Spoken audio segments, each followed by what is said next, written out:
In the cold, wet dawn of October 8, 1918, in a wooded ravine in northeastern France, a small party of American soldiers found itself trapped.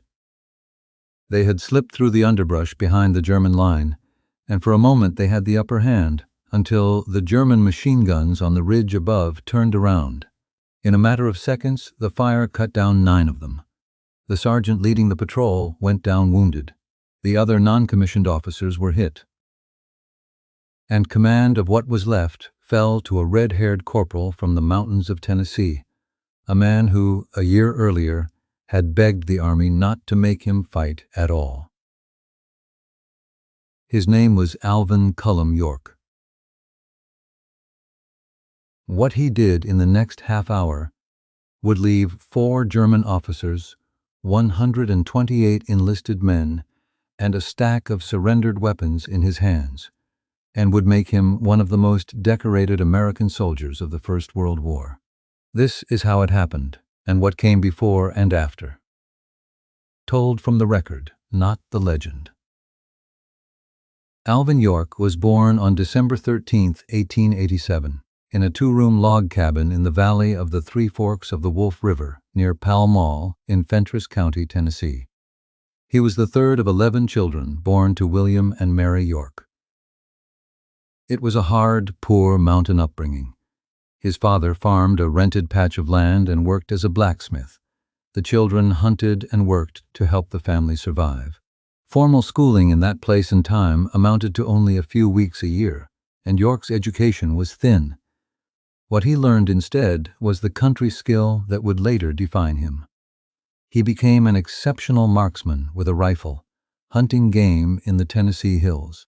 As a young man, York had a reputation for drinking and brawling in the saloons along the Kentucky border. That changed around 1914, after the death of a close friend and, by his own account, a religious conversion. He joined a small, strict denomination called the Church of Christ in Christian Union, which held, among its tenets, an opposition to violence and to war. York took it seriously. He gave up drinking and fighting and became a devout, disciplined man. So when the United States entered the World War and York received his draft notice in 1917, at the age of 29, he faced a genuine crisis of conscience. He sought exemption as a conscientious objector on religious grounds. His claim was denied. His church was not a recognized body for that purpose, and the appeals were denied as well. York reported for training, still deeply unsettled about whether a Christian could kill in war. York did his training at Camp Gordon in Georgia, and there his doubts came to a head. He made no secret of his belief that killing was forbidden, and 2 of his officers took that seriously enough to sit with him and argue it out, scripture against scripture. His company commander, Captain Edward Danforth, and his battalion commander, Major Gonzalo Edward Buxton, were educated men who knew their Bible, and over long evenings they debated York verse for verse. For every passage York raised against war, they answered with another. One that stayed with him came from the book of Ezekiel, the watchman who sees the sword coming, and who is held responsible for the people's blood if he fails to sound the warning. Still unresolved, York was given a 10-day furlough in the early spring of 1918 and went home to the Tennessee mountains to decide. By his own account, he went up onto the mountainside alone and prayed for the better part of a day and a night, and came down convinced that he could serve and fight without losing his faith. He returned to his unit and shipped out with them to France. It is worth pausing on that. The man about to become famous for killing was, right up to the edge of it, genuinely unsure whether he was allowed to. To understand what York walked into, you have to understand the battle. By the autumn of 1918, the First World War had ground on for more than 4 years. The great German offensives of that spring had failed, and the Allies had begun pushing back. In late September, the American Expeditionary Force under General John J. Pershing launched what became the largest American operation of the war, the Meuse-Argonne Offensive. It would become the deadliest battle in American history. More than 1 million American soldiers were fed into it over 6 weeks, and by the time it ended with the armistice in November, some 26,000 of them were dead. More American dead than in any other single battle before or since. This was the campaign York's division was marching into. It was fought across a brutal stretch of ground between the Meuse River and the dense, hilly Argonne forest. The Germans had held this sector for years and had fortified it in depth. Belts of barbed wire, concrete strongpoints, and interlocking machine gun positions sited to cover every approach. For the American divisions, many of them going into serious combat for the first time, the fighting was slow and costly. The machine gun, more than any other weapon, defined the killing. A single well-placed gun crew could stop an entire advancing company in the open. York's unit, the 328th Infantry Regiment of the 82nd Division, entered this fight in early October. On October 7th, the division was ordered to push toward a railroad, the Decauville line, that supplied the German front. The advance stalled almost immediately under machine gun fire pouring down from the wooded heights near a village called Chatel-Chéhéry. To move forward at all, those guns had to be silenced. Early on the morning of October 8th, a detachment of 17 men was sent to work around the left flank and take out the German guns from behind. The group was led by Acting Sergeant Bernard Early, and York, then a corporal and one of the best shots in the unit, was among them. Moving through the wet woods, the patrol worked its way behind the German positions and, in a stroke of luck, stumbled onto a group of German soldiers well to the rear, including a battalion headquarters. Surprised, the Germans surrendered. But as the Americans began rounding up their prisoners, the German machine gunners on the ridge above realized what was happening. They swung their guns around and opened fire, hitting the Americans in the open. The volley was devastating. 6 Americans were killed and 3 wounded in moments. Sergeant Early was among the wounded, badly. The other non-commissioned officers were hit as well. The surviving Americans dropped down among the prisoners, and command passed to Corporal York. What happened next is the heart of the story. And here the record deserves care. The most detailed accounts come from York's own diary, from statements by the surviving American soldiers, and from an official investigation conducted in early 1919. Those sources broadly agree on the outcome, though some of the precise details, exact numbers, exact sequences, have been debated by historians ever since, and there is a competing German perspective on the engagement. What is not in dispute is the result. York found himself in a shallow position, with the German machine guns firing down on him and his handful of men guarding a crowd of prisoners. Rather than try to rush the guns, he used what he knew best. Lying and kneeling in cover, the mountain marksman began picking off the German gunners one at a time with his rifle, firing with the deliberate, unhurried accuracy he had learned hunting in Tennessee. He later compared it to the turkey shoots back home, where a hunter waits for a bird to raise its head and takes it cleanly. Each time a German gunner lifted his head, York fired. Then a half-dozen German soldiers rose from close by and charged him with fixed bayonets. York, by his own account, drew his pistol and shot them down, and here the record preserves a piece of his hunter's instinct. He said he shot the man at the back of the line first, then the next, and worked forward, so that the men in front would not see their comrades falling and would keep coming rather than drop and take aim. It was, he said, exactly how he had learned to shoot a rising string of wild turkeys. The German officer commanding the sector, First Lieutenant Paul Vollmer, emptied his own pistol, trying to hit York, and failed. Seeing his men falling and unable to stop this single rifleman, Vollmer called out to York in English and offered to surrender the position. York accepted. Corporal York and the 7 American soldiers, still standing then, marched their prisoners back toward the American lines, collecting still more Germans from other positions along the way. By the time he reached his brigade, York had brought in 4 German officers and 128 enlisted men, 132 prisoners in all. The popular version of the story also credits York with killing around 25 Germans and knocking out 35 machine guns, almost single-handedly.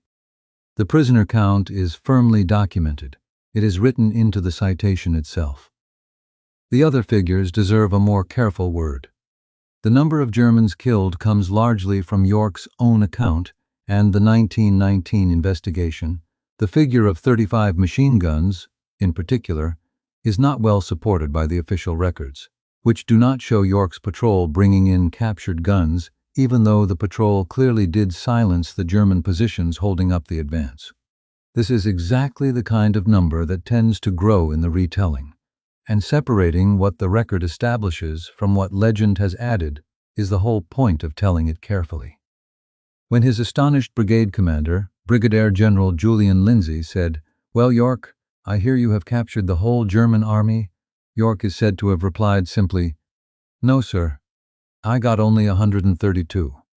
Asked afterward how he had done it, York gave an answer that fit the man he was. It is often quoted that he told the investigating officers a higher power than man had guided and watched over him that day.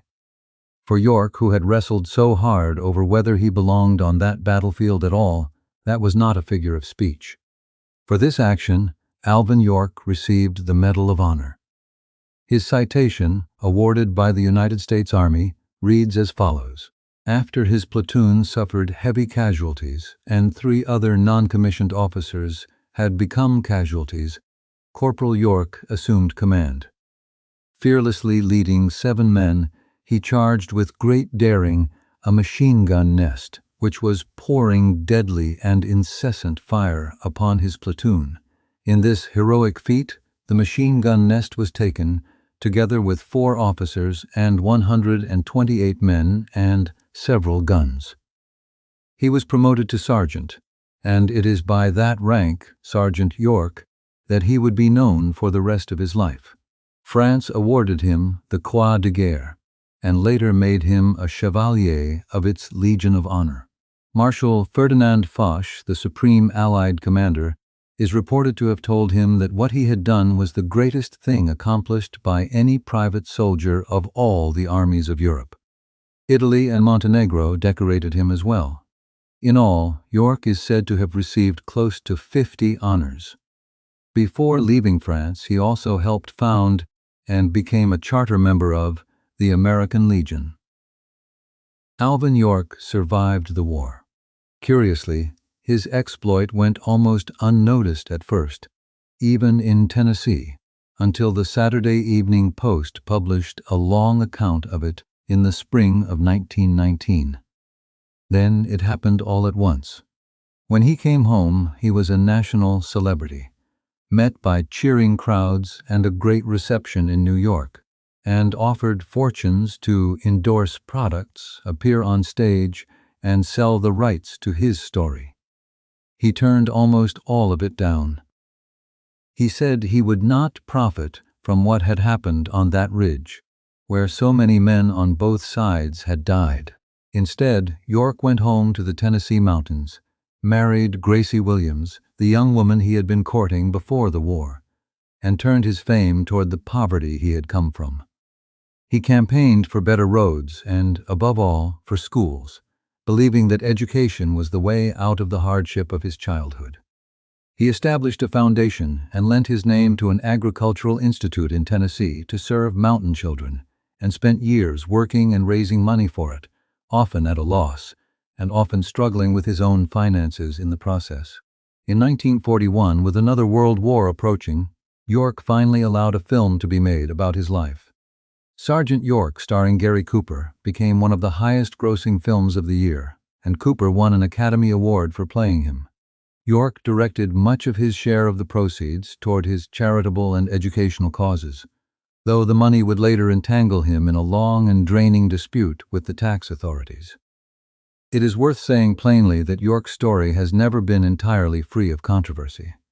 Almost from the moment he came home, some questioned whether events had unfolded exactly as the official documents described, and whether other men in the patrol, among them Bernard Early, who had led it and been badly wounded, deserved more of the credit than they received.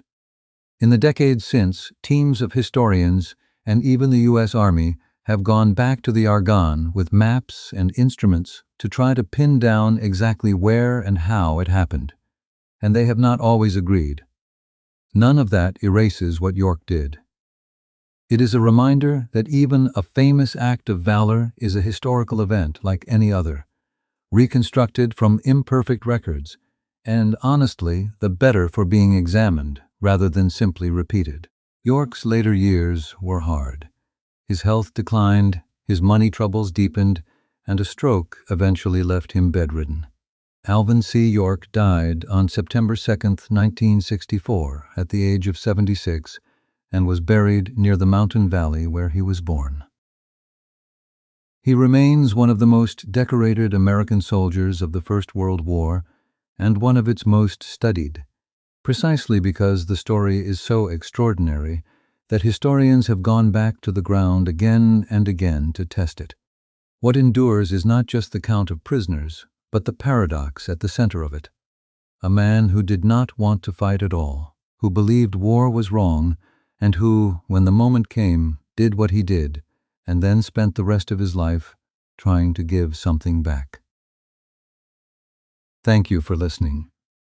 If you value careful, source-driven histories of the men who received this country's highest award for valor, please subscribe, and we'll see you at the next one.